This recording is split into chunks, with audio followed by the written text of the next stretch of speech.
девочка-партизанка, которую замучили фашисты? Конечно, bilemiz. Partizanka. Yani, ну, partizanka olgan için koydular.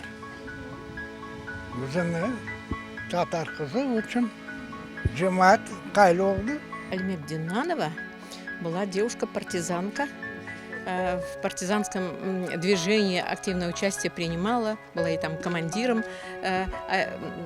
отряда.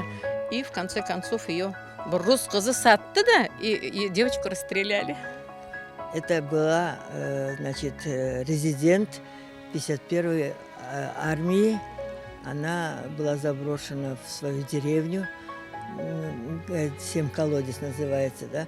Заброшена была в свою деревню, а там она организовала подпольную организацию среди своих родственников. Ее везли в Симферопольскую тюрьму, и там до такой степени истязали, что просто потом не было возможности даже ее узнать.